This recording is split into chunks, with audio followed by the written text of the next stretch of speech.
Text 1. Yesterday, Hema Jagannath Prabhu did a very excellent job in outlining. So what we're going to do is today is going to be a little more of a deep dive with like a revision, but with some more information. So we'll start with the prayers. If you know the prayers, you can unmute and chant alongside with me. Om Namo Bhagavate Vasudevaya. Om Namo Bhagavate Vasudevaya. Om Namo Bhagavate Vasudevaya. Narayanam Namaskritya Naram Chaivam Devim Saraswatim Vyasam Tato Jamudirate Ashtaprayeshwa Bhadrishu Nityamba Devaya Bhagavati Uttama Shloke Bhaktir Bhavati Naishtuki.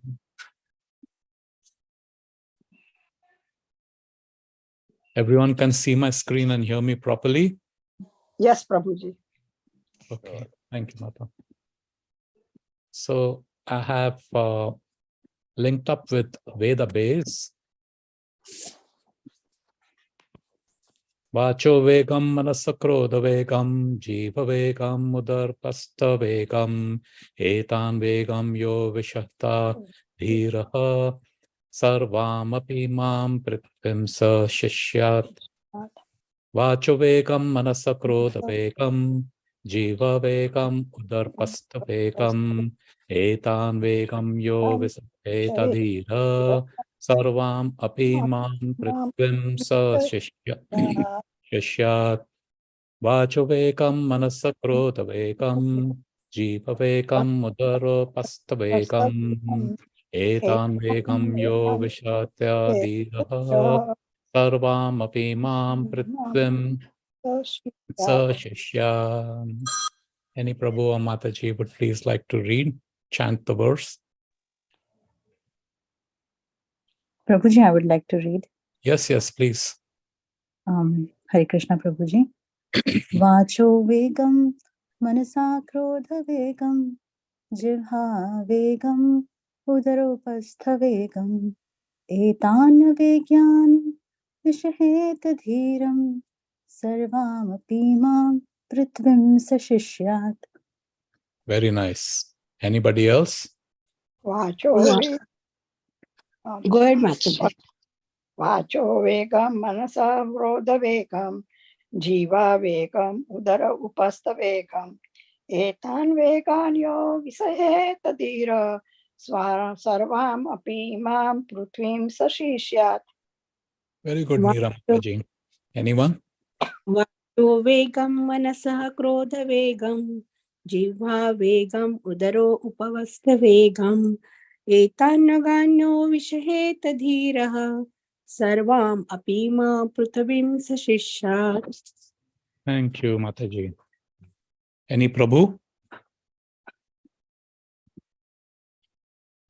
Okay, so we'll read the synonyms, translation and purport by His Divine Grace A.C. Bhaktivedanta Swami Srila Prabhupada.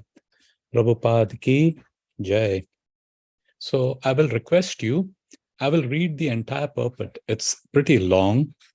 And, if you could please pay close attention to it. And one nice way to pay attention to something which is being spoken is if you can close your eyes, because then there'll be less distractions, and listen to the sounds. This purport in itself, Prabhu's, Mataji's, is very deep and self-explanatory. It's fantastic, the opening text. So we'll go through it, and then, I'll share with you what Chaitanya Charan Prabhu in his Bhakti Shastri course has discussed this particular verse. Synonyms: Vachaha, of speech; Vegam, urge; Manasaha, of the mind; Krodha, of anger; Vegam, urge; Jiva, of the tongue; Vegam, urge; Udra upastha, of the belly and genitals; Vegam, urge; Etan, these; Vegan, urges; Yah, whoever; Vishaheta, can tolerate; Dhiraha, sober; Sarvam, all; Api, certainly; Imam, this; Prithvim, world; Sah, that; personality; Shishyat, can make disciples. Translation: a sober person who can tolerate the urge to speak, the mind's demands, and the actions of anger and the urges of the tongue, belly, and genitals is qualified to make disciples all over the world. Purport. In Srimad Bhagavatam 6.1.9-10, Parikshit Maharaj placed a number of intelligent questions before Shukadeva Goswami. One of these questions was, why do people undergo atonement if they cannot control their senses? For instance, a thief may know perfectly well that he may be arrested for his stealing, and that he may actually even see a thief arrested by the police. Yet he continues to steal. Experience is gathered by hearing and seeing. One who is less intelligent gathers experience by seeing, and one who is more intelligent gathers experience by hearing. When an intelligent person hears from law books and shastras or scriptures that stealing is not good, and hears that a thief is punished when arrested, he refrains from theft. A less intelligent person may first have to be arrested and punished for stealing to learn to stop stealing. However, a rascal, a foolish man, may have the experience of both hearing and seeing and may even be punished, but he continues to steal. Even if such a person atones and is punished by the government, he will again commit theft as soon as he comes out of jail. If punishment in jail is considered atonement, what is the benefit of such atonement? Thus, Parikshit Maharaj inquired, Drishta Shrutya Bhyam Yat Papam Jnanam Api Atmano Hitam Karoti Bhuyo Vivasha Prayaschitam Atho Katham Kvachin Nivartate Bhadrat Kvachit Charati Tat Puna Prayaschitam Atho Partham Manye Kunjara Sauchavat. He compared the atonement to an elephant's bathing. The elephant may take a very nice bath in the river, but as soon as it comes onto the bank, it throws dirt all over its body. What then is the value of its bathing? Similarly, many spiritual practitioners chant the Hare Krishna Mahamantra and at the same time commit many forbidden things, thinking that their chanting will counteract their offenses. Of the 10 types of offenses one can commit while chanting the holy name of the Lord, this offense is called Namno Balad Yasya Hi Papa Buddhi, committing sinful activities on the strength of chanting the Hare Krishna Mahamantra. Similarly, certain Christians go to church to confess their sins, thinking that confessing their sins before a priest and performing some penance will relieve them from the results of their weekly sins. As soon as Saturday is over and Sunday comes, they again begin their sinful activities, expecting to be forgiven the next Saturday. This kind of praschita or atonement is condemned by Parikshit Maharaj, the most intelligent king of his time. Sukadeva Goswami, equally intelligent, as befitting the spiritual master of Maharaj Parikshit, answered the king and confirmed that a statement concerning atonement was correct. A sinful activity cannot be counteracted by pious activity. Thus, real praschita, atonement, is the awakening of a dormant Krishna consciousness. Real atonement involves coming to real knowledge, and for this there is a standard process.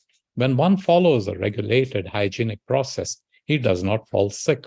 A human being is meant to be trained according to certain principles to revive his original knowledge. Such a methodical life is described as tapasya.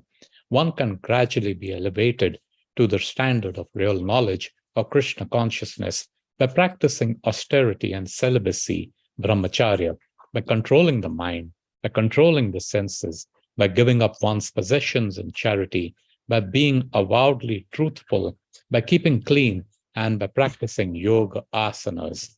However, if one is fortunate enough to get the association of a pure devotee, he can easily surpass all the practices for controlling the mind by the mystic yoga process, simply by following the regulated principles of Krishna consciousness, refraining from illicit sex, meat eating, intoxication, and gambling. and by engaging in the service of the Supreme Lord under the direction of the bona fide spiritual master. This easy process is being recommended by Srila Rupa Goswami. First, one must control his speaking power. Every one of us has the power of speech. As soon as we get an opportunity, we begin to speak. If we do not speak about Krishna consciousness, we speak about all sorts of nonsense. A toad in a field speaks by croaking, and similarly, everyone who has a tongue wants to speak, even if all he has to say is nonsense. The croaking of the toad, however, simply invites the snake. Please come here and eat me. Nevertheless, although it is inviting death, the toad goes on croaking. The talking of materialistic men and impersonalist Mayavadi philosophers may be compared to the croaking of frogs. They are always speaking nonsense and thus inviting death to catch them. Controlling speech, however, does not mean self-imposed silence, the external process of mauna. As Mayavadi philosophers think, silence may be helpful for some time, but ultimately it proves a failure. The meaning of controlled speech conveyed by Srila Rupa Goswami advocates the positive process of Krishna Katha, engaging the speaking process in glorifying the Supreme Lord Krishna. The tongue can glorify the name, form, qualities, and pastimes of the Lord. The preacher of Krishna Katha is always beyond the clutches of death. This is the significance of controlling the urge to speak. The restlessness or fickleness of the mind, manovega, is controlled when one can fix his mind on the lotus feet of Krishna. The Chaitanya Charitamrita Madhya 22.31 says, Krishna Surya Sama Mayahaya Andhakarayaha Krishna Taha Nahi Mayara Adhikara. Krishna is just like the sun, and Maya is just like darkness. If the sun is present, there is no question of darkness. Similarly, if Krishna is present in the mind, there is no possibility of the minds being agitated by Maya's influence. The yogi process of negating all material thoughts will not help. To try to create a vacuum in the mind is artificial. The vacuum will not remain. However, if one always thinks of Krishna and how to serve Krishna best, one's mind will be naturally controlled. Similarly, anger can be controlled. We cannot stop anger altogether, but if we simply become angry with those who blaspheme the Lord or the devotees of the Lord, we can control our anger in Krishna consciousness. Lord Chaitanya Mahaprabhu became angry with the miscreant brothers Jagai and Madhai, who blasphemed and struck Nityananda Prabhu. In his Shikshashtaka, Lord Chaitanya wrote, Trinadapi Sunichana, Tarorapi Sahishnuna. One should be humbler than the grass and more tolerant than the tree. One may ask then, why the Lord exhibited his anger? The point is that one should be ready to tolerate all insults to one's own self. But when Krishna or his pure devotee is blasphemed, a genuine devotee becomes angry and acts like fire against the offenders. Krodha, anger, cannot be stopped, but it can be applied rightly. It was in anger that Hanuman set fire to Lanka, but he is worshipped as the greatest devotee of Lord Ramchandra. This means that he utilized his anger in the right way. Arjun serves as another example. He was not willing to fight, but Krishna incited his anger. You must fight. To fight without anger is not possible. Anger is controlled. However, when utilized in the service of the Lord,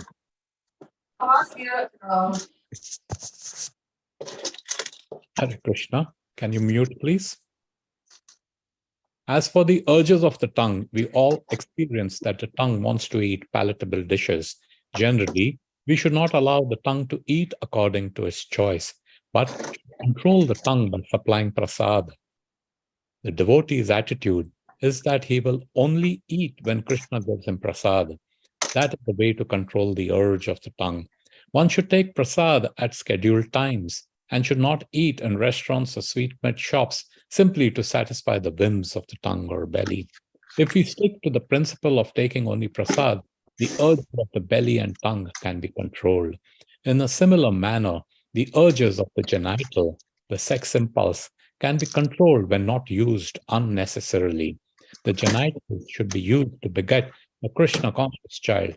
Otherwise, they should not be used.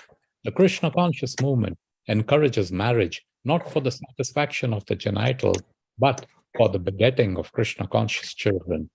As soon as the children are a little grown up, they are sent to a Gurukula school where they are trained to become full Krishna conscious devotees. Many such Krishna conscious children are required, and one who is capable of bringing forth Krishna conscious offspring is allowed to utilize his genitals. When one is fully practiced in the methods of Krishna conscious control, he can become qualified to be a bona fide spiritual master. In his Anuvritti explanation of Upadeshamrita, Srila Bhakti Siddhanta Saraswati Thakur writes that our material identification creates three kinds of urges: the urge to speak, the urge or demands of the mind, and the demands of the body. When a living entity falls victim to these three types of urges, his life becomes inauspicious. One who practices resisting these demands or urges is called tapasvi, or one who practices austerities. By such tapasya, one can overcome victimization by the material energy, the external potency of the Supreme Personality of Godhead. When we refer to the urge to speak, we refer to useless talking, such as that of impersonal Mayavad philosophers or of persons engaged in fruitive activities, technically called karmakanda, or of materialistic people who simply want to enjoy life without restriction. All such talks or literatures are practical exhibitions of the urge to speak. Many people are talking nonsensically and writing volumes of useless books, and all this is the result of the urge to speak. To counteract this tendency, we have to divert our talking to the subject of Krishna. This is explained in Srimad Bhagavatam 1.5, 10 and 11. Na yad vachas chitram padam harer yasho jagat pavitram pragrita karhichit tad vayasam tirtham ushanti manasa na yatra hamsa niramanti ushikshaya. These words, which do not describe the glories of the Lord, who alone can sanctify the atmosphere of the whole universe, are considered by saintly persons to be unto a place for pilgrimage for crows. Since all the perfect persons are inhabitants of the transcendental abode, they do not derive any pleasure there.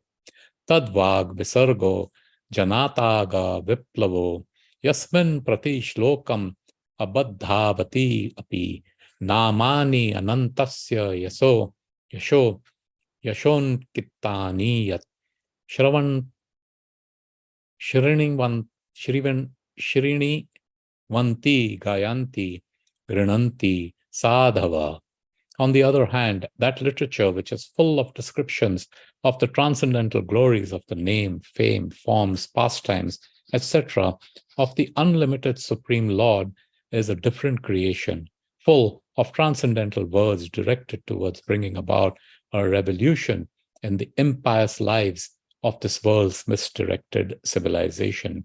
Such transcendental literature, even though imperfectly composed, are heard, sung, and accepted by purified men who are thoroughly honest. The conclusion is that only when we talk about devotional service to the Supreme Personality of Godhead can we refrain from useless nonsensical talk. We should always endeavor to use our speaking power solely for the purpose of realizing Krishna consciousness. As for the agitations of the flickering mind, they are divided into two divisions. The first is called avirodha priti, or unrestricted attachment, and the other is called virodha yukta krodha, anger arising from frustration, adherence to the philosophy of the Mayavadis, belief in the fruitive results of Karmavadis, and belief in plans based on materialistic desires are called avirodha priti. Jnanis, karmis, and materialistic plan makers generally attract the attention of conditioned souls, but when the materialists cannot fulfill their plans and when their devices are frustrated, they become angry. Frustration of material desires produces anger. Similarly, the demands of the body can be divided into three categories: the demands of the tongue, the belly, and the genitals. One may observe that these three senses are physically situated in a straight line as far as the body is concerned, and that the bodily demands begin with the tongue. If one can restrain the demands of the tongue by limiting its activities to eating prasadam, the urges of the belly and genitals can automatically be controlled in this connection. In this connection, Srila Bhaktivinoda Thakur says, Sharira vidya jal jadendriya tahekal jive fele vishay sagare taramate jivadi lobomay sudurmati take jetha kansira samsare Krishna bada dayamoy koribara juvajoy sal prasadan nilobhai seyanamrita pa Shri Radha Krishna Gunagao Preme Dhako Shri Chaitanya Nitai. O Lord, this material body is a lump of ignorance, and the senses are a network of paths leading to death. Somehow or the other, we have fallen into the ocean of material sense enjoyment, and all of the senses, the tongue is the most voracious and uncontrollable. It is very difficult to conquer the tongue in this world. But you, dear Krishna, are very kind to us. You have sent this nice prasad to help us conquer the tongue. Therefore, let us take this prasad to full satisfaction and glorify our lordships, Shri Radha Krishna, and in love, call for the help of Lord Chaitanya and Prabhu Nityananda. There are 6 kinds of rasas, taste, and if one is agitated by any one of them, he becomes controlled by the urges of the tongue. Some persons are attracted to the eating of meat, fish, crabs, eggs, and other things produced by semen and blood and eaten in the form of dead bodies. Others are attracted by eating vegetables, creepers, spinach, or milk products, but all for the satisfaction of the tongue's demands. Such eating for sense gratification, including the use of extra quantities of spices like chili and tamarind, is to be given up by Krishna-conscious persons. The use of pan, haritaki, betel nuts, various spices used in pan making, tobacco, LSD, marijuana, opium, liquor, coffee, and tea is indulged in to fulfill illicit demands. If we can practice accepting only remnants of food offered to Krishna, it is possible to get free from Maya's victimization. Vegetables, grains, fruits, milk products, and water are proper foods to offer to the Lord, as Lord Krishna himself prescribes. However, if one accepts prasad only because of its palatable taste and thus eats too much, he also falls prey to trying to satisfy the demands of the tongue. Sri Chaitanya Mahaprabhu taught us to avoid very palatable dishes, even while eating prasad. If we offer palatable dishes to the deity with the intention of eating such nice food, we are involved in trying to satisfy the demands of the tongue. If we accept the invitation of a rich man with the idea of receiving palatable food, we are also trying to satisfy the demands of the tongue. In Chaitanya Charitamrita, Antya 6.227, it is stated, Jivara lalaseye yeti yuti dhaya shishnodara parayana Krishna nahi paya. That person who runs here and there seeking to gratify his palate and who is always attached to the desires of his stomach and genitals is unable to attain Krishna. As stated before, the tongue, belly, and genitals are situated in a straight line, and they fall in the same category. Lord Chaitanya has said, Bhala na kahibe, ara bhala na paribe. Do not dress luxuriously and do not eat delicious foodstuffs. Chaitanya Charitamrita, Antya 6.236. Those who suffer from diseases of the stomach must be unable to control the urges of the belly.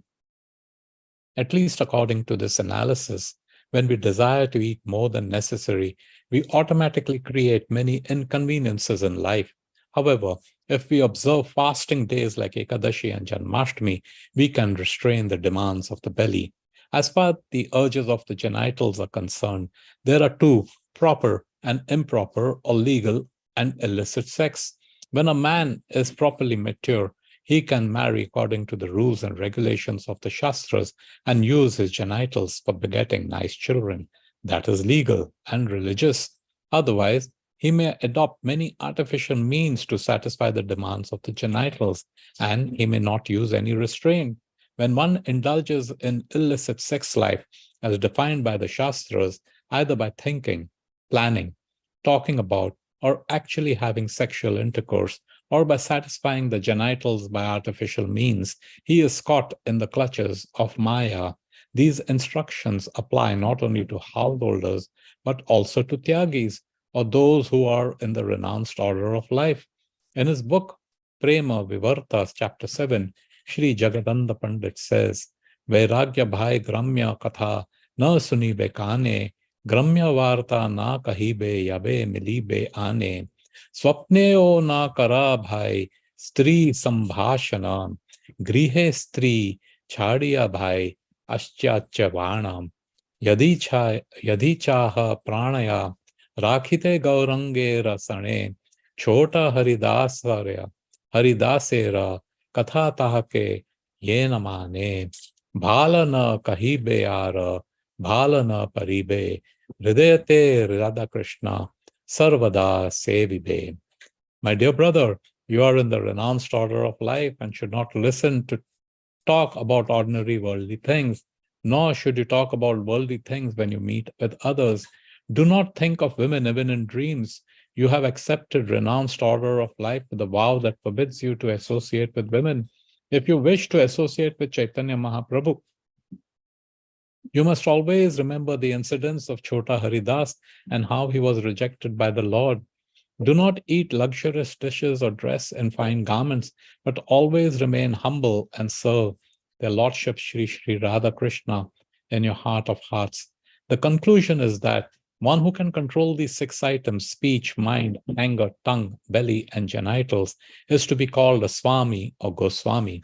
Swami means master, and Goswami means master of the go or senses. When one accepts the renounced order of life, he automatically assumes the title of Swami. This does not mean that he is the master of his family, community, or society. He must be master of his senses. Unless one is master of his senses, he should not be called Goswami, but Godasa, servant of the senses. Following in the footsteps of the 6 Goswamis of Vrindavan, all Swamis and Goswamis should fully engage in the transcendental, loving service of the Lord. As opposed to this, the Godasas engage in the service of the senses or in the service of the material world. They have no other engagement. Prahlad Maharaj has further described the Godasa as Adanta Go, which refers to one whose senses are not controlled. An Adanta Go cannot become a servant of Krishna. In Srimad Bhagavatam 7.5.30, Parikshit Maharaj has said, Matirna Krishne Parata Savato Swato Va Mitho Bhipadyeta Griha Vrittanam Adanta Gobhir Vishatam Tamishram Punha Punas Charvita Charvananam. For those who have decided to continue their existence in this material world for the gratification of their senses, there is no chance of becoming Krishna conscious, not by personal endeavor, by instruction from others, or by joint conferences. They are dragged by the unbridled senses into the darkest region of ignorance, and thus they madly engage in what is called chewing the chewed. Hare Krishna.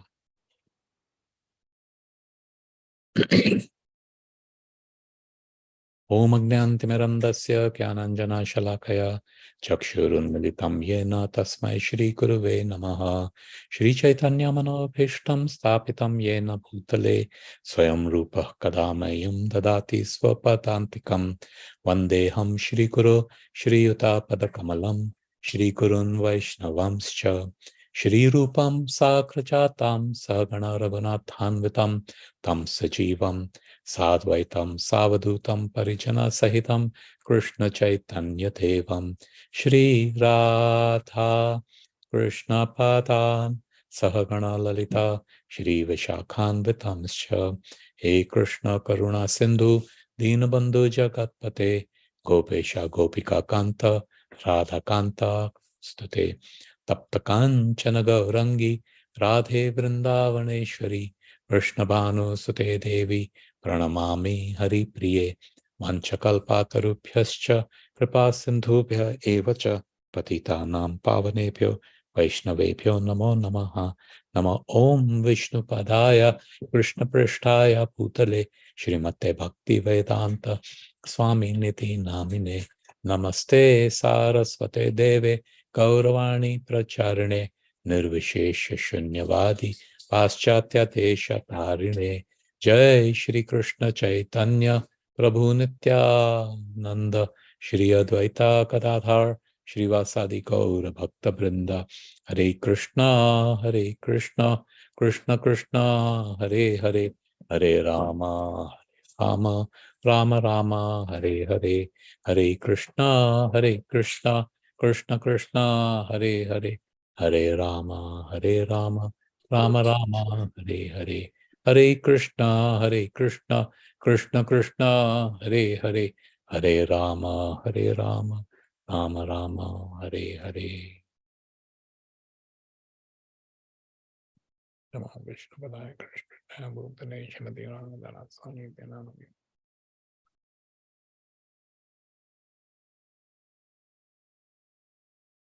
Hare Krishna. So Prabhu's Mataji's, that was a very nice purport, so simple and so deep. What a problem is and what the solution is has been given in the purport. As I mentioned before, my humble obeisance at the feet of Chaitanya Charan Prabhu. He runs this Bhakti Shastri course, and one of that is Nectar of Instruction is one of those books. So I have prepared for today's class on basis of the study guide of Nectar of Instruction. Hare Krishna. So, let's have a background about the Nectar of Instruction. So we know that the 6 Goswamis of Vrindavan, Shri Rupa Goswami, one of the 6, he wrote the Upadeshamrita, and this was at a place called Tir Kadamba over 500 years ago. He's the contemporary of Mahaprabhu. So he's the chief literary disciple of Chaitanya Mahaprabhu. So Mahaprabhu had instructed him, you stay in Vrindavan and reveal what are the divine leelas of Radha and Krishna. These are very, very intimate, very, very esoteric, and not for the common person. But Mahaprabhu came here, Namo Mahavadanyaye, like sages who have been doing tapasya and penances for years and years together. They get just a little chance to understand what these leelas are. But here Mahaprabhu, distributed it freely, no qualification, nothing. And that's the instruction he gave Srila Rupa Goswami. And then he, at Ter Kadamba, most of his literature, many books he has written, he wrote the Nectar of Instruction. So the Nectar of Instruction is still available at Ter Kadamba. And if you go there, if you happen lucky to visit that place, you ask the Pujari, he will show the original manuscript. So if you go in the Vrindavan area, please try to make a trip to Ter Kadamba and Srila Rupa Goswami's original manuscript. Okay, so we know that yesterday Hema Jagannath Prabhu discussed this. Sanatan Goswami is the Acharya of Sambandha. So we have Sambandha, Abhideya, and Prayojana. So the what, why, and how of devotional service, bhakti, is these 3 personalities, Vaishnavas, they have been the chief acharyas in propagating this. What and why is very important. If we have knowledge, something, you need to know what it's about. And then if there's something you're doing, why you have to do it, and then how you go about doing it. So that's the sambandha, that's the abhideya, and the prayojan. And Rupa Goswami is the abhideya. He reveals how to execute devotional service. So yeah, what and why will give us the knowledge, and the abhideya will give us the realization. Hare Krishna. So if we see over here Prabhu's Mataji's, what is Upadeshamrita, the nectar of the translation, nectar of instruction, why and how it is essential to developing bhakti. Let's examine this now. So the what is Upadeshamrita? It's a compound word, Upadesh and Amrita. Upadeshamrita. Upadesh means instructions, message. Amrit is nectar, but actually it also means something which is eternal, and whatever is eternal is immortal. It will never die. Yesterday, some Prabhuji had asked a question that I think, it was for so many years ago. People were not as degraded or conditioned as we are in the current state. And it really seems so difficult. But these words are transcendental. Transcendental means it's beyond time. It's spiritual. Wherever there's anything spiritual, there's no effect of time. Time only has the effect and the devastating or the deteriorating quality of time is only on things that are material. But for spiritual, it's not there. So whatever is there, it's Amrita. These words are Amrit, eternal, immortal for all time, place, and circumstances. So, and then we also know what is bhakti, loving, devotional service to Krishna. That is bhakti. These three elements, love, devotion, and service. Love, of course, we know what love is. We have experienced it in some form. Devotion is single-minded, focused, exclusive to the object of your love. And service is the medium through which love is expressed, and the beloved can feel that what is being expressed. So loving devotional service to God is what bhakti is all about.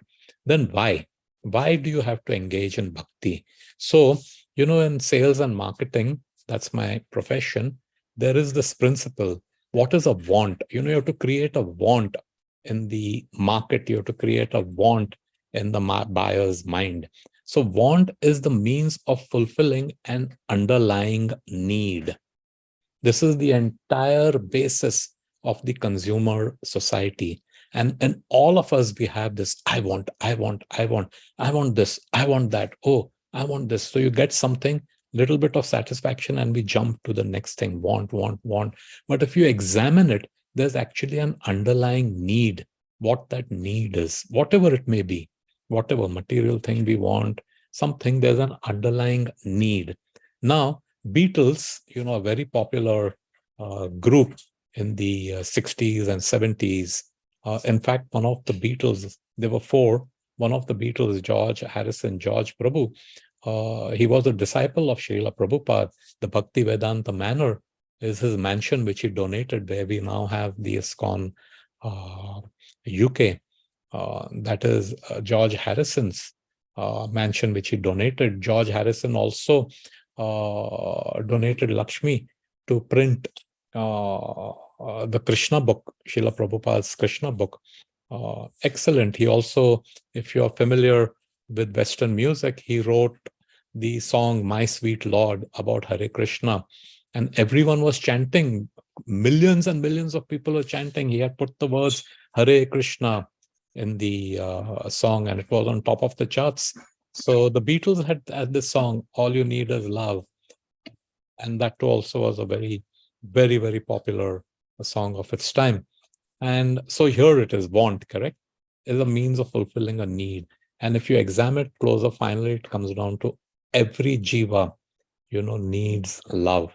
And then my Guru Maharaj Radhanath Swami has explained it a little further, that is just to love and to be loved. Now, all of us have this experience to a certain degree. However, because we are imperfect and the object of our love is imperfect, eventually we end up disappointing each other. The lover and the beloved end up getting disappointed with each other. And theek hai, some or the other kaam chala lete hain.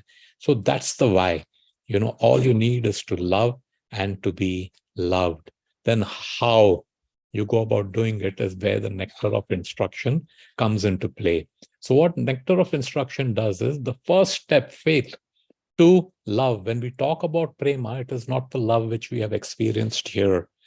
Prema is something which is unconditional, unmotivated, and uninterrupted. These three things is prema. If any one of them is missing, then it's a shadow of prema, or you can say it is a sophisticated kind of lust.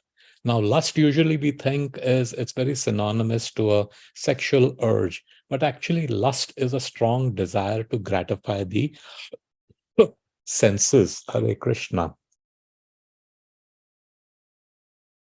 So in 11 verses of Upadeshamrita, it takes the sadhaka from the stage of Shraddha, how to get to the stage of Prema.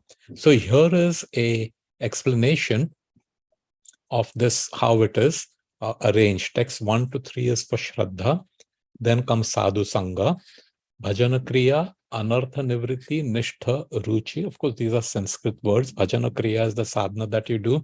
Anartha Nivritti is the more sadhana that you engage in. Proportionately, your anarthas, all the shortcomings start vanishing. Again, yesterday, someone had asked a question. It seems so difficult. But if you see that, let's say you joined Hare Krishna a certain time in the past, and you're here today.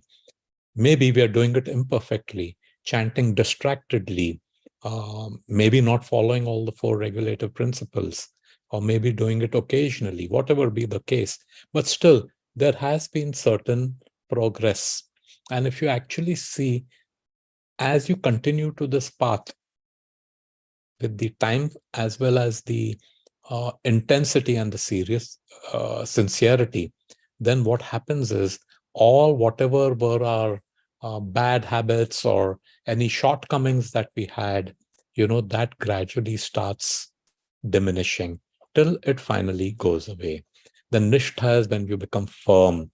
Right now, it's kind of shaky. We are shaky because one leg is in the spiritual Hare Krishna boat, the other is in our past, the material boat, and we are kind of trying to balance. Work-life balance is a big mantra nowadays, right? In the corporate sector, work-life balance. So here we are trying to do is Krishna consciousness and the material consciousness balance. That's what we're trying to do. But the problem is both these boats are going in the opposite direction. And there will come a point where we will have to jump in either this boat or stay in the boat which we already were. Yeah.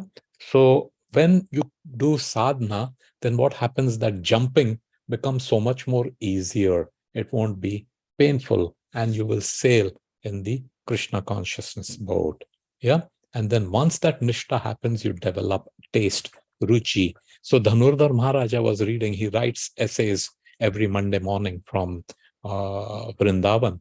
He's saying nishtha to ruchi. How do you get from nishtha to ruchi stage? There are 4 things which are required. Concentration, intensity, regularity, and 4th one is not coming to my mind.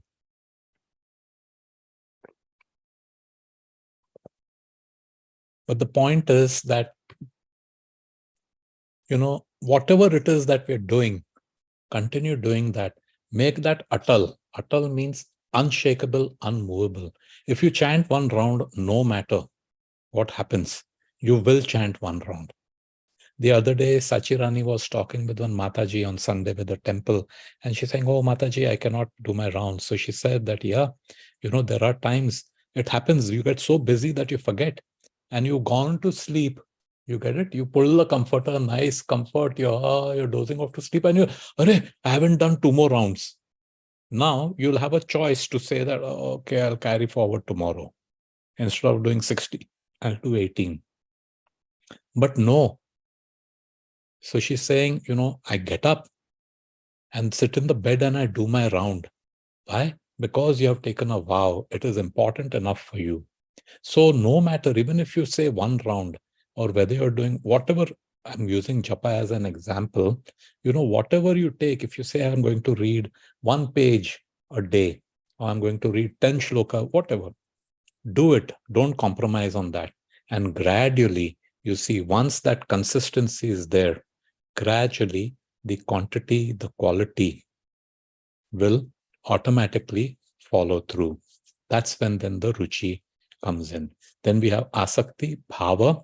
Bhava is the feeling, and then prema. Actually, all of us have this prema inbuilt. That's who we are, but it is covered. So it is not an artificial imposition. It's just removing actually all the artificial covering, these anarthas which are there. Hare Krishna. So this nectar of instruction has these 6 themes. Yeah, Prabhu Mataji, how to control the mind. Then what is ISKCON's purpose as a sanstha? ISKCON means the spiritual path, Brahma Gaudiya Vaishnav. What is that purpose? Then the guru-disciple relationship, sadhu sangha. How do you, what does association mean? Sadhu sangha, everyone says associate. There are standard catchphrases or key terms in the Hare Krishna movement. Sadhu sangha, association, dust of your lotus feet, there are so many like this, correct? So what does sadhu sangha mean? What is association? Association is not, oh, Hari Bol Prabhu, how are you? Hope everything is going well. The association is of 2 types. There is Vapu and there is Vani. Vapu is the physical form. Yeah. And Vani is the spoken word. Right? Both are important, but of these 2, Vani is everlasting. Therefore, it is more important. The Vapu is time-bound. Sooner or later, this Vapu will cease to exist.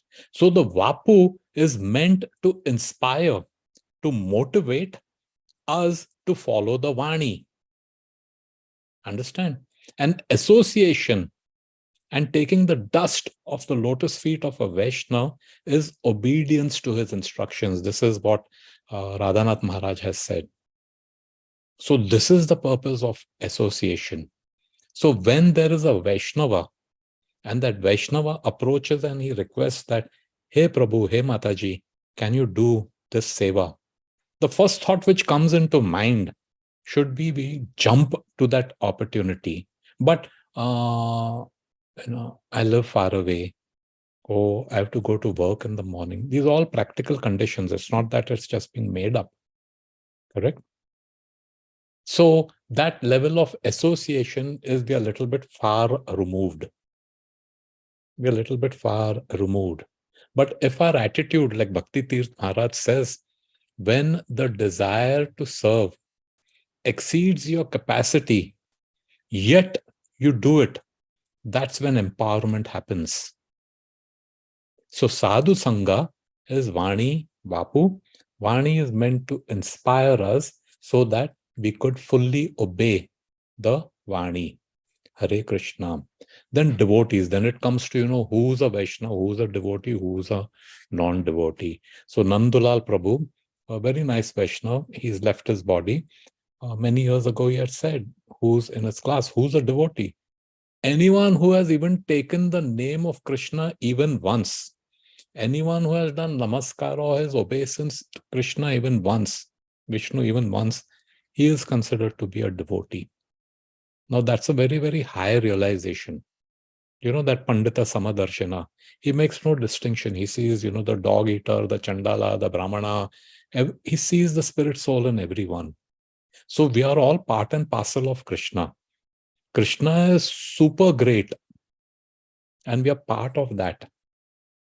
Yeah. So, but still, you need to have some level of discrimination. Discrimination not to hate. Discrimination doesn't mean to make you feel superior. It is with the intent of understanding what is what. Yeah. So these different types of devotees, what is their behavior and their qualification? That's what nectar of instruction then focuses on. And this will be in the later stages in the verses. And then the bhakti, what we spoke about, loving devotional service. What are these stages and how it develops and how one can progress? Hare Krishna. So text 1, there is talks about what is atonement. And there are these analogies which Prabhupada has nicely explained, taking the elephant bath, Hati Snana, right? And I know I'm a victim to this.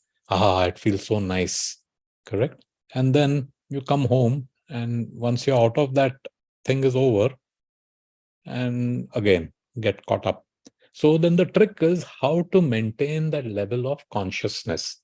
So for example, those who are fortunate to do DT Seva in the morning, early morning hours, the mind is less agitated, right? And it's a fantastic experience. And it may be from, say, 3:34 in the morning, and it can last till about, Seva will be till 8:30. So these 4-5 hours is a fantastic experience for the consciousness. But then, it's up over here, and then you're driving home, and then you come, and then, work or whatever else you're doing, it starts ebbing away, right? And then automatically, because of our habits, we're all creatures of habits, a material conditioning takes over. So now the trick is, when you have that, how to maintain it, or at least, the dissipation, how to reduce the flow, so that it just doesn't, like a sieve, karke nikal gaya over there. So that is what the trick is. And of course, it has been explained. This is, the thief and the police. So no matter usko kitna wo maar ke wo sunega bhi nahi, wo karte rahega wo. Okay. And the process of confession. You go and confess your sins. Okay, fine. You confess, you acknowledge. But, what's the use of saying sorry if you go and repeat the mistake again? That sorry has no value. It has no value. Imagine someone comes, makes some mistakes, apologizes. You say, okay, because we should forgive. Yeah.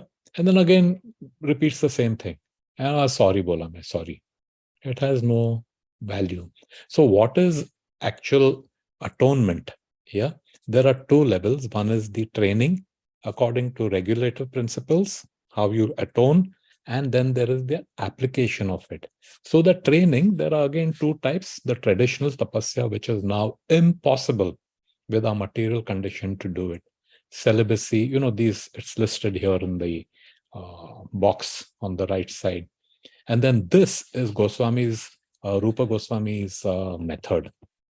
The Pancharatrika tapasya, which all of us are doing to some extent, maybe following all the do's and don'ts, or maybe a bit over here, but whatever it is, as I said earlier, please continue doing what you're doing. Don't compromise on that.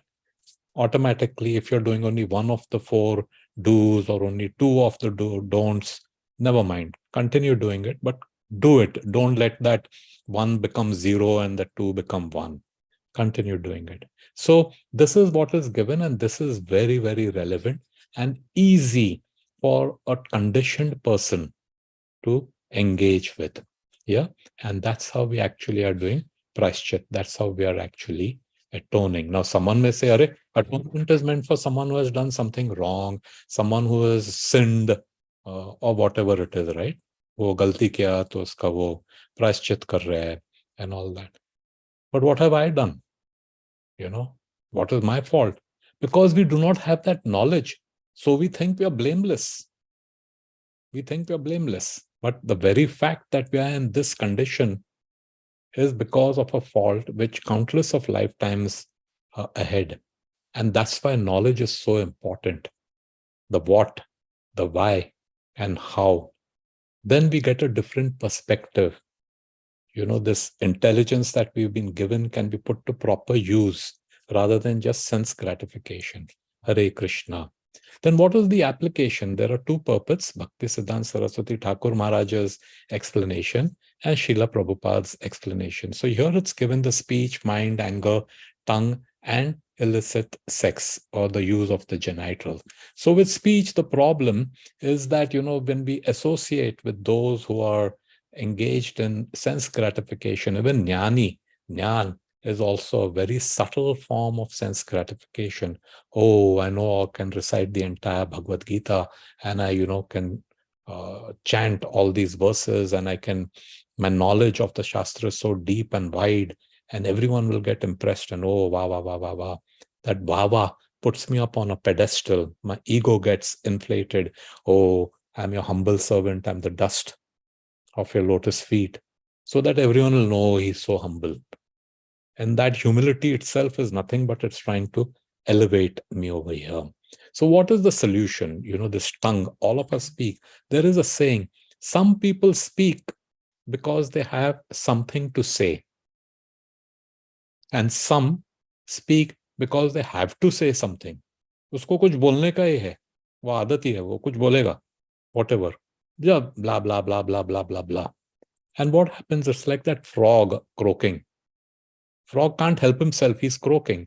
And listening to that sound vibration, the snake goes and eats the frog. Now the frog sees the other frogs are being eaten by the snake, but he'll continue over there. So the solution is Krishna Katha. Prabhupada has said, silence is not the absence of sound. We think silence is the absence. That's the definition. No sound means silence, pin drop silence. No, silence is that sound which quietens down all this material noise, blah, blah, blah, blah, blah, blah, blah. And Krishna Katha is that sound which quietens down all the material.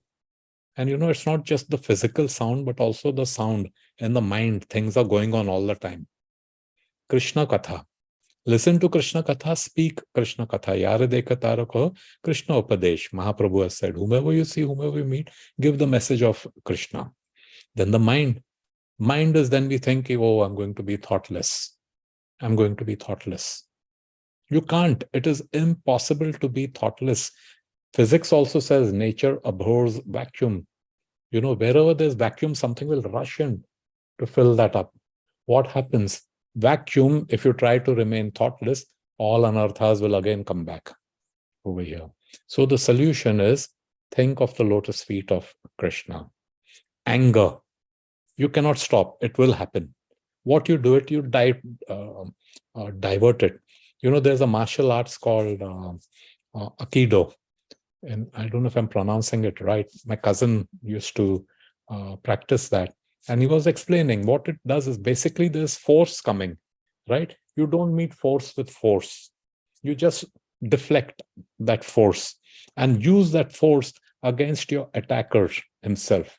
So someone is coming to punch you, you're not trying to stop it. If he's coming this way, you push him further that way or whatever, something that they do. So here it is that anger cannot be stopped. So what are you doing with that? Use it, deflect that anger, use it, make use of it. Yukta Vairagya principle. Anything and everything can be used in Krishna's service. Someone is abusing you, you're getting angry. Nah, it's just like holding a burning coal in your hand. Kuch hoega nahi, you'll only burn yourself. But if someone is insulting or abusing Krishna, then become like fire. Then use your anger. And the examples are Arjuna, Hanuman burnt the entire Lanka, Jagai, Madhai. Yeah, then finally we have this tongue. Yeah. Problem is we are forced to eat sin. We're just eating sin every morsel. Okay, what is the solution? Prasad. And be grateful when it is being supplied. Just a small little prayer. Thank you, Krishna. Now, there are circumstances when you may not be able to be eating prasad, but just before taking a morsel, hey, Krishna, I offer this to you. Thank you for just that acknowledgement, and eat at scheduled times. Don't snack. Now, our country over here is the fattest nation in the world, obese. And now, they're changing the lexicon so that they feel less guilty. What is it called? You can't call somebody fat. It is something challenged. horizontally challenged. Arey Baba, now, of course, you should not insult someone, you should not tease somebody, whatever it is. Each person is struggling with their own things. But why? Why is this condition? Why is this condition? Why are we all so overweight? Because we eat more than necessary, that too unnecessary things. So eat only at scheduled times. And then the final thing is illicit sex. So for illicit sex, have Krishna conscious children. Now, this is what Prabhupada's explanation, and Bhakti Siddhanta, his Guru Maharaj, Bhakti Siddhanta Saraswati Thakur Maharaj's purport, he has classified this urges in three kinds: speech, mind, and body. Yeah, and if we see, it all comes in a straight line. So it starts with the tongue. Tongue it's the only sense organ which has two purposes: to talk and to taste. Rest all of them are, single. Eyes can only see, nose can only smell, ears can only hear. But the tongue, it can do two things. So how dangerous it is. Guru Maharaj Radhanath Swami says that a ship, such a huge ship, has a rudder, and that rudder is very small compared to the size of the ship.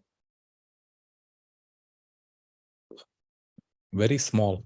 But whichever direction the rudder turns in, ship goes in that direction. Similarly, this tongue is the rudder of our life.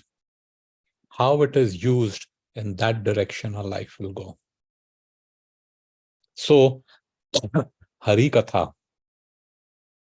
Yeah, Hari Katha is what is the proper use of the tongue. Similarly, the mind.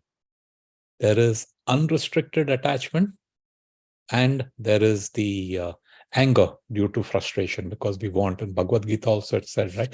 It's lust only, the all-devouring enemy. So anger due to frustration. I want something, I don't get it. Get frustrated and angry. And then we have the body. Now in the body, you have the tongue, belly, and the genitals. So the problem is with the tongue, all the tamo, even sattvic, the sense gratification, as it was explained in the purport, overeating of prasadam is a symptom that it is. But yes, okay, initially we may, but gradually you can. Better to eat prasadam, better to overeat prasadam than to be eating sin. Because prasadam, there will be a purificatory process and you can come out of it. But when you're eating sin, you're going deeper into it. Then belly, we do this fasting for Ekadashi. Actually, there's a saying in Marathi, Ekadashi dupat khashi. Dupat means twice. On Ekadashi day, you'll eat double. So yes, you're fasting from grains and beans. So it's defeating the purpose of the austerity, the tapasya, to control the urges of the belly. Yeah, so you eat double, whatever it is, sabudana khichdi, sabudana vada, this, that, gauranga potatoes, whatever, you feast. Ekadashi dupat khashi. That's the nature of a human mind. Something nice and sublime will twist and turn and find an escape clause. And then the genitals, thinking, planning, in fact, you see on the internet, the maximum traffic is related to porn. And now it's become so prevalent that you have this little device, your mobile device. Even kids, school kids, are being victimized by such thing. Innocence is getting lost, but that's the nature of material world. Incidentally, we are in the golden years of a material world. Hare Krishna. So the conclusion of this is that you can only serve one master, and we need to make a choice. Krishna has given us the free will, our decision to make a choice. He's also given us the means.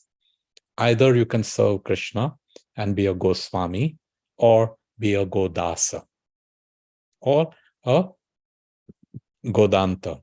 That person is Godasa's servant of his senses, and one who has unrestricted senses. So we are kind of both. Unrestricted senses, all the time running here and there. And like a slave, our intelligence is following, not discriminating. Indulge. So Goswami, incidentally, is not just someone who's sannyas. whatever be your ashram, doesn't matter. You could be a master of your senses, and nectar of instruction gives the what, why, and how. Hare Krishna Prabhu's Matajis, thank you. Srila Prabhupada ki jai.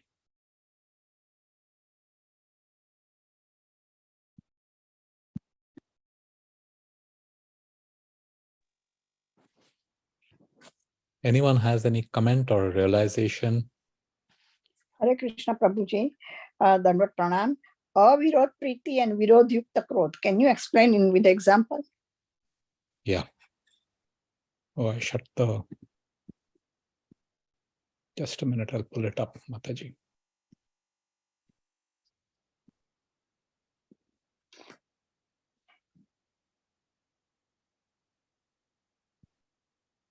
Avirodha Priti, this one, of the mind, correct? So, it is unrestricted attachment. And we all get attached to things because we have this false sense of proprietorship. I, me, myself, mine. That is what the material condition is. It's me. So I think that this is my house. This is my wife, my child, my car. Who are you? I am an Indian. I am so-and-so. I am this, I am that. So all my identity, my designation, everything is around I, me, myself, mine. And anything related to that, I get attached because it becomes a part of me. And I'm so much in love with myself, Mataji. So you see, there are some people who are overly attached to their spouses or to their child or to even a car. I know I had an uncle of mine. He wouldn't let you sit in the car and close the door. You had to sit and then very gently he would close the door. It was like, it used to become it was a joke in the family that his car. So like this, that is what is called unrestricted attachment. And we have attachment for this, that, all these urges of the body, urges of the mind, urges of the tongue, genital. You just get so attached to it. You can't do without it. And then the Virodha Yukta Krodha, anger due to frustration. So what is our mind doing, Mataji? Our mind is all the time active in looking for things to gratify the senses. Here and there it is looking all the time, planning, thinking, willing, feeling, acting upon all this. Now, we think we are the doer, but actually your doer is just one small little element. There are many other things in play.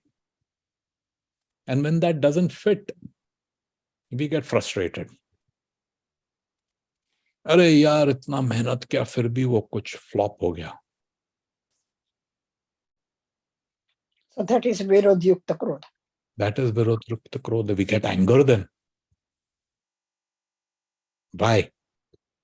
Why didn't things go my way? I did everything right. So that way, Mataji. Thank you. Hare Krishna.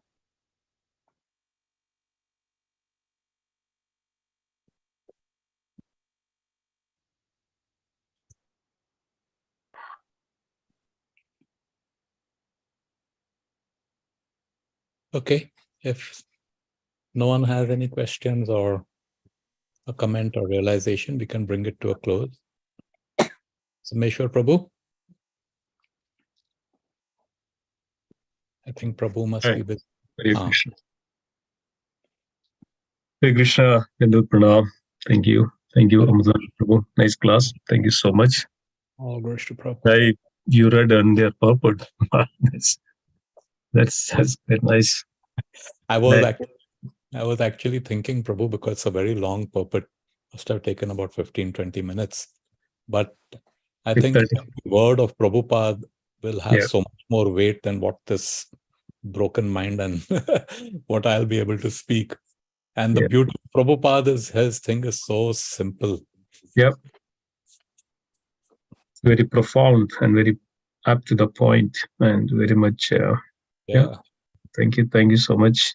Thank you.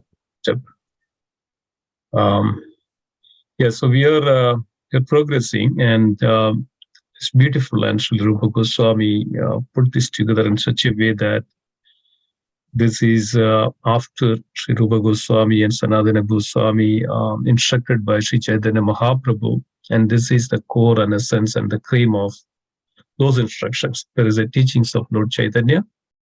The teachings of Lord Chaitanya, it's been a week. Sri Chaitanya Mahaprabhu was instructing to Sri Rupa Goswami and Sanatana Goswami. Then the cream of it, and this is the tablets that we all can take. We don't need to do so many things, but these are the tablets we can take. And these verses which tell us, gives us such a in-depth of understanding that how to perform, how to execute the devotional service. And if we do this way, we get the best results out of it. It's not that whimsical. So it's very important that we ensure that we follow this. And this is the way, anyway, devotional life is not that just the loose ends of it. You have to have some regulations for, day-to-day activities. These are the first things. It's very important. Thank you so much, Prabhuji, nicely explaining those aspects. Very nice. Thank you. Okay, so anything else? Anybody else has any other comments or reflections or anything else? So we start number 2, slok second. No, we will be continuing one more section on this, the verse 1, till tomorrow. And on Thursday, we will go to the verse 2. So, yes, this is one of the, Srila Prabhupada took such a efforts to explain in a long purpose. So I think it's also good to understand in deep and what Srila Prabhupada also meant for each points. Even though we heard that Srila Prabhupada's purport, but when we hear it from the devotees, it gives a different perception and realization. We'll be having one more section on this first verse, and then we can understand thoroughly and clearly, because of this is the foremost of all, right? Control. Nothing but as Krishna says, sacrifice. Like Sri Rupa Goswami put it in such a way that how we can sacrifice. These are the different ways of sacrifice and sacrifice is meant for the Supreme Lord. And that's called yajna. Another name of Lord is yajna. So when we do this one, this is pleases Krishna. That's the core point of all this.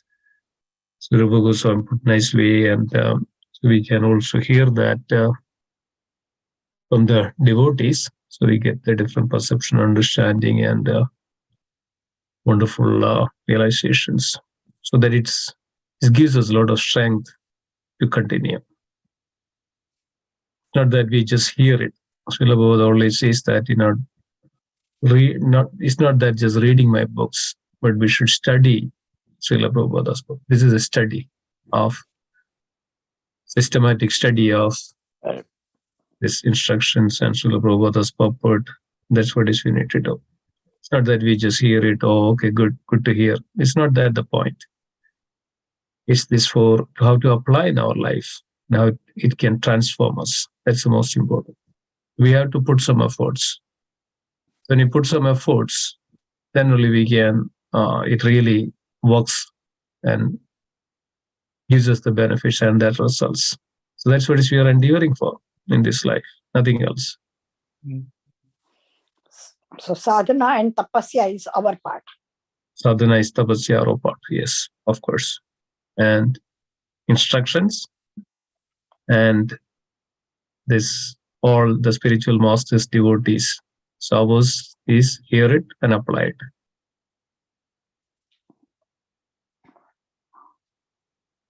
Yeah, wonderful.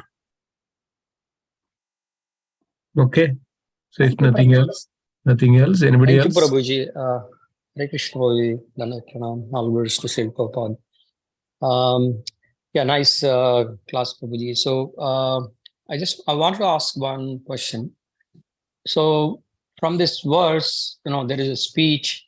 So we always wanted to speak something, but there is also silence, right? I think you also mentioned about silence, Prabhuji. So what is a real silence? Meaning, even if we stop speaking, but still our mind may be thinking so many things and all of that clutter.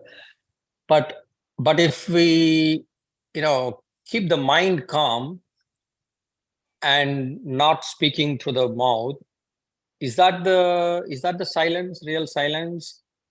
Or is something beyond to it where we also have a feeling of gratitude, bhava, which is not just the product of the mind, right? So the feeling and bhava is not just the product of mind. So is that really the silence we should aspire for, Prabhuji? Prabhuji, Srila Prabhupada has given the definition of silence. Silence is not the absence of sound, which is conventional understanding.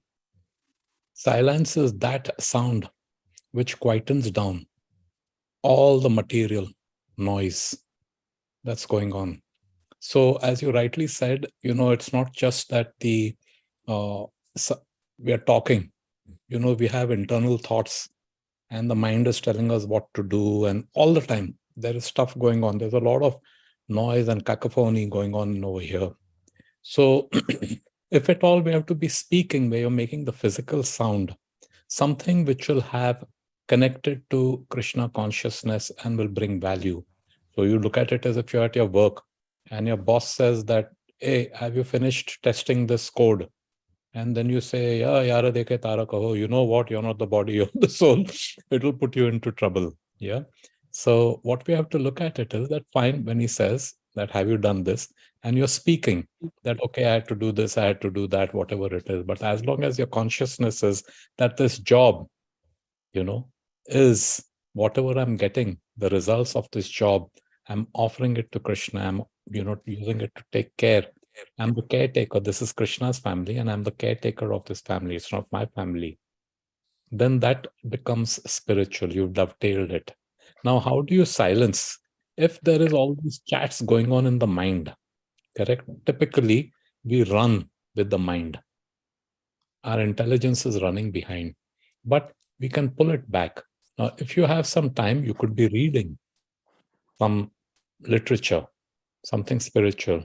If you have the time, you could be hearing that sound, a transcendental sound is quietening down all noise. If at all, then counter it with what I try to do is when some real disturbing thoughts come, I silently start chanting Mahamantra in my mind. And I keep doing it till such time that disturbing thought goes away. So that is what real silence is. And the other point which you say is, Prabhu, we have Bhakti Rasamrit Maharaja says that there are three sets of senses. We have the five physical senses, the gross senses. Then there is the subtle senses of the mind. And then there is the further and more subtle senses of the soul, the spirit soul. Now, these senses of the spirit soul are dormant. It's like in a comatose state. However, whenever we are listening, so for example, sound, yeah. Now, there are some people who would, and they've done this in a laboratory, when they played heavy metal music, they looked at a plant. The plant withered away and died. It actually moved away from that. Of course, some people love it, not to be judgmental, and some people call it noise, correct? Then they used classical music, Beethoven, Bach, and whatever it is. And the plant actually moved towards that sound vibration and it blossomed over there.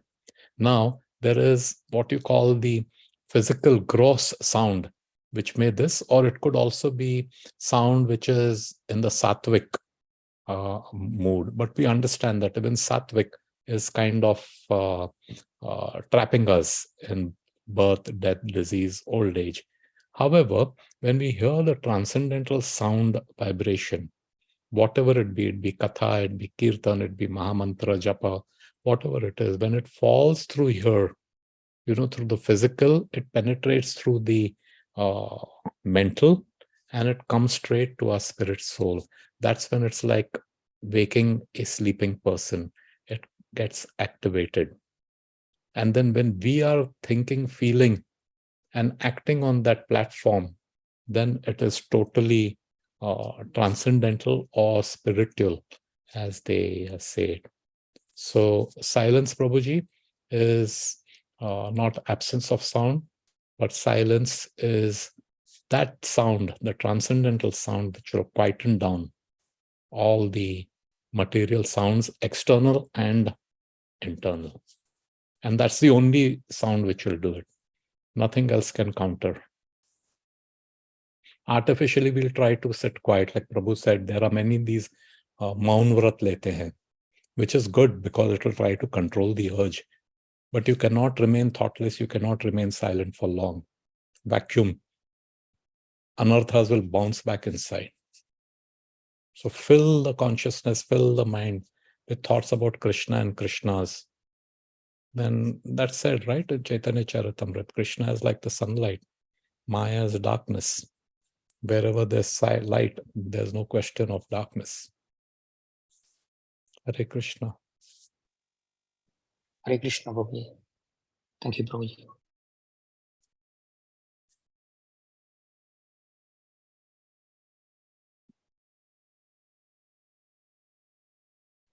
Okay, Jai, thank you so much. Anything else? Now, few festivals. Now we started Navaratri. This is the few days. Today is 17th, and this is the 3rd day. And there is a festival. Many places they keep the festival, and also it's very important. It says very auspicious event on these 9 days. One who hears Krishna Katha is very pleased. These Asikulas we are observing these 9 days. There's such a potency, power that one can purify. It helps a lot. It's very important that we all participate at least some way or other in these devotional processes. That can only give us, if it gives anything in our life, these are all the only things that which can give in our life, nothing else. Thank you so much. Please continue to join, and we'll continue. This is the purpose of our life. Krishna Katha, hear and talk, kirtan, chant, glorify, meditate upon, engage in the service. It's a real perfection. Yeah. Thank you so much. Nothing else. Let's conclude today's session. Okay. Conclude. Let's pray together. Vancha kalpatarubhasya kripa sindhu bhevacha padidanam pavanebhyo Vaishnavebhyo namo namaha. Vaishnava ki jai.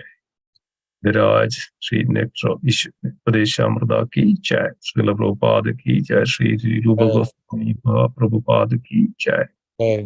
Pada ki jai. And the Gaudi Vaishnava jai. Gauri Premanande Hari Hari Bo.